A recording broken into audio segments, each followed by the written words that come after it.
Hello' everyone, আপোনালোকেও বাৰু মোৰ দৰে ইমান ডাঙৰ ডাঙৰ পাত থকা মানি প্লেণ্টৰ গছ ভাল পায় নেকি? কিন্তু ভাল পালেনো কি হ'ব, টাবত যে ইমান ডাঙৰ ডাঙৰ মানি প্লেণ্টৰ গছ নহয় মানে, আৰু পাতবোৰো ডাঙৰ নহয়। কিন্তু মই আজি আপোনালোকক টিপছ দিম। সেই টিপছটো যদি আপোনালোকে ফ'ল' কৰে তেন্তে এনেকুৱা ডাঙৰ ডাঙৰ পাতৰ কিন্তু মানি প্লেণ্ট আপোনালোকে টাবতে ৰুব পাৰিব, মানে টাবতে সজাই থৈ ঘৰৰ কোণত থ'ব পাৰিব।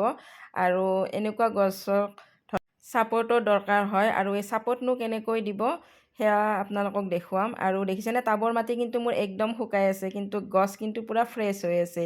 সেই টিপছটো আপোনালোকে প্ৰথমতে দেখুৱাই দিছোঁ অকণমান, কিন্তু লাষ্টলৈকে ভিডিঅ'টো চালেহে বুজি পাব। মাটি দেখিছেনে কি ধুনীয়াকৈ শুকাই আছে। তেন্তে বলক মই আজি ফ্ৰীতে সকলো বস্তুখিনি আপোনালোকক দেখুৱাই দিওঁ। যিকোনো প্লাষ্টিকৰে আপোনালোকে ষ্টিক ল'ব পাৰে, বাঁহৰ বা এবাৰ নল'ব, কাঠৰ নল'ব, পচি যাব। আৰু সেইবিলাকত নাৰিকলৰ ৰছী মেৰাই ল'ব।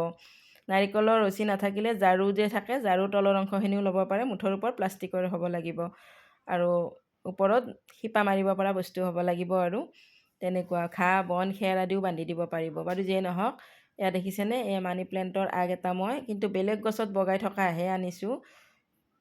আনি কেনে এনেকৈ দি দিলোঁ বান্ধি, সুন্দৰকৈ আগত বান্ধিছোঁ, গুৰিত বান্ধিছোঁ আৰু মাজতো বান্ধিছোঁ। বান্ধি মই এনেদৰে মজ ষ্টিকডালত, এডাল মোৰ হোমমেড মজ ষ্টিক হয়, তাত মই তিনিটা এনেকৈ গাঁঠি দি দিছোঁ। আৰু এডাল একদম ফ্ৰেছ হৈ থাকিব। মাটিত ৰুলে কি হয়, এনেকৈ যদি মাটিত দিওঁ লেৰেলি যাব, বেয়া হৈ যাব, গছডাল এনেকুৱা ফ্ৰেছ হৈ নাথাকে। গতিকে মই এটা বুদ্ধি দিম, চাই থাকিব আপোনালোকে। প্ৰথমতে মই এটা টাব লৈছোঁ, যিকোনো টাবেই ল'ব পাৰে, মাটিৰো ল'ব পাৰে, প্লাষ্টিকৰো ল'ব পাৰে। লৈ এনেদৰে এটা গিলাচ ল'ব, প্লাষ্টিকৰ গিলাচ, তাত পানী ল'ব। আৰু গিলাচ নাথাকিলে বটল এটা কাটিও ল'ব পাৰে। আৰু তাত পানী লৈ মই এনেদৰে ডুবাই দিছোঁ। সেইকাৰণে কৈছিলোঁ প্লাষ্টিকৰ বস্তু ল'ব, কাঠৰ বা বাঁহৰ ল'লে পচি যাব। এনেদৰে মই পানীত বহাই দিছোঁ। দি এতিয়া মই টাবটোৰ চাৰিওফালে সুন্দৰকৈ মাটি দি দিম।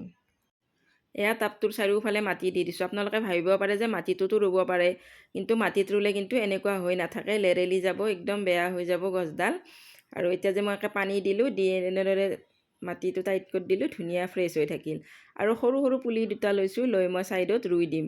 এইকেইটা যিহেতু বেলেগ টাবত মোৰ ৰুৱাই আছিল, শিপা আছে, এইকেইটা সুন্দৰকৈ হ'ব। অকণমান পানী ছটিয়াই দিলেই হ'ল। সেইকাৰণে মই পুলিকেইটা দি দিলোঁ। কিন্তু ডাঙৰ ফ্ৰেছ এনেকুৱা ডাল থাকিব হ'লে টাবত পানীত কিন্তু দিবই লাগিব। পানী গিলাচত বা বটলত দি ৰুব লাগিব। এয়া দেখিছেনে কি সুন্দৰ হৈ আছে। মই কিন্তু 3 দিন পিছতহে এই ভিডিঅ'টো কৰিছোঁ। এয়া দেখিছে, এইটো মই বটলত দিছোঁ, সেইটো গিলাচত দিলোঁ, আৰু এইটো টাব মই বটলত দিছোঁ। বটলত দি মই আৰু 3টামান আগ সুন্দৰকৈ পানীত ডুবাই দি দিছোঁ।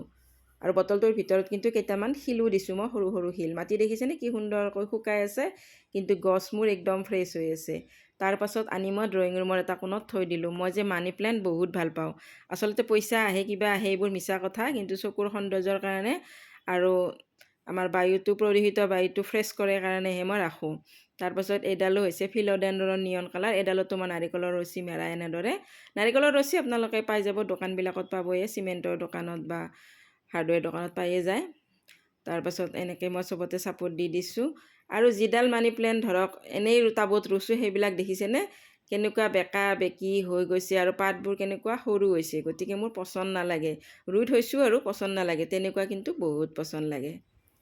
তেন্তে ফ্ৰেণ্ডছ, আজিলৈকে আহিছোঁ। পুনৰ লগ পাম নতুন এটি ভিডিঅ'ত। আৰু আপোনালোকে মোৰ গছ ৰোৱা ভিডিঅ'বোৰত ইমান মৰম দিয়ে, তাৰ বাবে বহুত বহুত ধন্যবাদ। আচলতে গছ ৰোৱা, ফুল ৰোৱা সকলোৱে ভাল পায়, সেইবাবে চাগে মৰম দিয়ে। আৰু নিজে ব্যস্ত থাকিব লাগে গছৰ লগত ব্যস্ত থকা মানুহ বহুত ভাল।